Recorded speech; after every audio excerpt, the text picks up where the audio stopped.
За би байнга хэлдэг гүйцэтгэлийн төлөвлөгөөг одоо бас ярихад жилийн төлөвлөгөө дэмий юм биш үү, энийг өөрчлөх юм биш үү гэдээ одоо 2 дахь жилдээ ярьж байна тий. Тэгээд ер нь бол нөгөө яг энэ жилийн төлөвлөгөө гэж юу юм, юу оруулах ёстой юм? Улсын жилийн төлөвлөгөө шүү дээ тий. Улсын хөгжлийн жилийн төлөвлөгөө байхгүй. Тэгээд төсөвдөө юу оруулах ёстой юм гэдгийг энэ бас том агуулгаар нь харчмаар байгаа юм да. Бусад улс орнд чинь за манайх ч гэсэн одоо бас төвлөрсөн төлөвлөгөөт эдийн засгийн үед 5 жилээрээ төлөвлөөд тэгээд 5 жилийн төлөвлөгөөнд нийцүүлээд тухайн жил бүрийнхээ төсвөөр тухайн жилийнхээ одоо төсвийнхаа орон зай боломж нь юу байгаа юм тэгээд чухлаасаа ирэмблээд тэгээд за энэ жилдээ бол энэ 5 жилийн төлөвлөгөөнөөс энэ жилдээ бол энэ хэсгээ хийнэ гэж төсвөө одоо батлаад явдаг. Манайх бол төсвөөч нэг явдаг, жилийн төлөвлөгөөгөөч нэг явдаг. 24 оны төлөвлөгөөнд орсон заалтууд бүтэн жилийнхээ хугацаанд угаасаа гүйцэтгэл нь бага. 25 оных бол одоо жишээлбэл гүйцэтгэл нь аудит саянд тараасан байсан 20.9% гэж байгаа байхгүй юу? 25 оны төлөвлөгөөний хэрэгжил. Тэгээ 26 оных бол бас л нэг 20-30% таа л гарах бах. Тэгээ бид нар чинь энэ жилээрээ төлөвлөж ийн гिचгээд тэгээд дараа жил нь өнгөрсөн жилийнхаа төлөвлөгөөг мартчихж байгаа байхгүй юу? Хайчиж байгаа. Тэр төлөвлөгөө нь биелсэн ч юм уу, үгүй ч юм уу, тэрэн дээр үргэлжлэх ёстой ч юм уу, үгүй ч юм уу.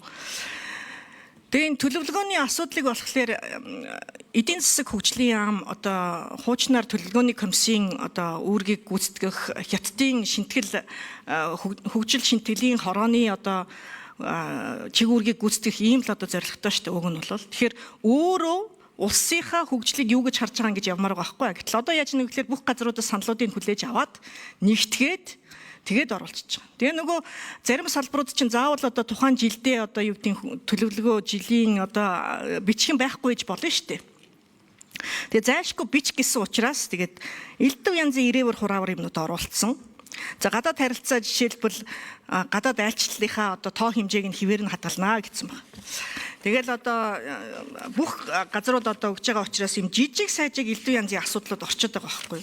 Жишээлбэл түрүүн би нөгөө чуулган дээр ч гэсэн бас хэлжсэн те нөгөө дайвар ачаа тийшийг одоо илүү сайн шалгадаг болноо.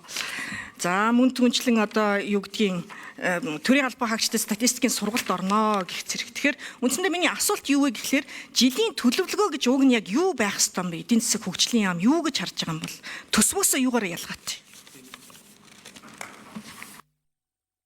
За хариулъя. Хэдэн номер? За 5 номер. Игорь Сайд. Өнгөрсөн парламентын өнгөрсөн 30 гаруй жилийнхаа үйл явцад дүгнэлтэйгээд улс төрийн намууд зөвшөлтөлтөрөөд үндсэн хуулиа өөрчлөөд улс орн ер нь хөгжлийн одоо нэгдмэл юм цогц бодлоготой байна гэд үндсэн хуулиндаа заагаад төсвийн доктортой байдлын тухай хуулиа батлаад тэн дотроо улс орн урт дунд богино хугацааны хөгжлийн бодлоготой байна. Тэр бодлогоо хэрэгжүүлэхийн тулд энэ чинь төсөв жилийн төлөвлөгөө чи ингээ хэрэгжээ явж байна шүү дээ.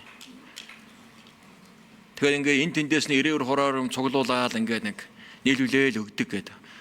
Ариун зай гişүү өнөөдөр ямар хариуцлагагүйгүүд яриад байна. Монгол улс хуультай улс. Хуулийн дагуу засгийн газар улсын хурлын баталсан хуулийн дагуу үндсэн хуулийн зарчмын дагуу улс орныхоо хөгжлийн бодлогыг төлөлтийг төсвийн хүрээг хуулийн хугацаанд нийцүүлээд төсвийн тусгай шаардлага нийцүүлээд өргөн бариа явж штэ. Асуухан байвал тэр салбарт нь холбоотой асуулт. Энэ салбар дээр ийм асуудал нь ямар учир шалтгаантай яагаад оруулсан гэж. Энд чинь бүхлүүдэн засгийн газар байгууллагууд ажиллаж штэ. Шаардлага тодорхойлоод хэмжих нэгжтэй. Энэ өөр болсоо төлөлт бол өөр болж байгаа. Хуультай болж байгаа. Цагтлагтай болж байгаа. Улс төрийн намууд төлөлтөөр энэ 5 жилийн төлөвлөгөөг дагаж сонгуулийнхаа мөр хэлбэрийг боловсруулдаг болсон шүү дээ. Дур зоргоороо боловсруулахаа болсон. Хэрвээ энэ хөгжлийн хөтөлбөрөд нийцэхгүй бодлого орж ирсэн бол сонгуул нэр дэвшийн улс төрийн намын үлдэр сонгуулийн бүртгэлээс хасах үлдэр зохицуулттай шүү дээ. Энэ бол улс төрөөс ангид төрийн бодлого, хөгжлийн бодлого, доктортой байна. Улс төрчихгүй гэдэг үндэсний томоохон зөвшөлтсөн үр дүнд хийж байгаа энэ бодлого арга хэмжээ шүү дээ. Одоо бидний боловсруулсан бол 20-50 буюу 50 он ултар Монгол улсын хөгжлийн ерөнхий загвараа гаргаад ирлээ. 5 жилээр явж байна. Одоо 2 дахь 5 жилийн ажлыг хэрэгжүүлж байна. Гарч байгаа алдаа оноогоо боловсронгуй болгоод яваад байна.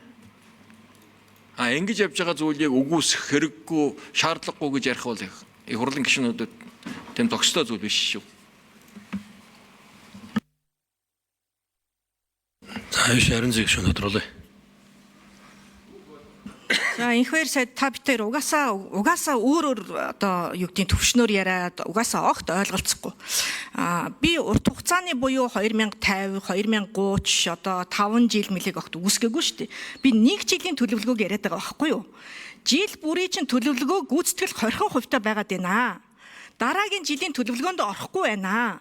Хавар нь батлагдж байгаа төлөвлөгөө чинь намар нь төсвөөрөө баталгаажихгүй байна. Төсвийн хоёр чинь хоорондоо зөрүүтэй гэдгийг хэлээд байгаа. Тэгээд энэ хардаа энэ орж ирж байгаа зүйл заалтууд чинь байна шүү дээ. Улсын хөгжлийн төлөвлөгөө юм бол төсвөөсөө юугаар ялгаатай юм бэ гэдгийг би асуугаад байгаа байхгүй юу? Тэгээ ердийн яамдын хийдэг ажлыг бас энд оруулсан байгаа байхгүй юу? Маш энгийн юм би уг нь хэлээд ядаж энэ жилийн төлөвлөгөөгөө болдог байя. Тэгээд тэр 5 жилийн төлөвлөгөөндөө нийцүүлж төсвөө баталдаг байя гэдэг асуудлыг яриад байгаа байхгүй юу? За би зүгээр энгийн асуулт асууя. Яагаад жишээлбэл дархны эмнэлгийн асуулт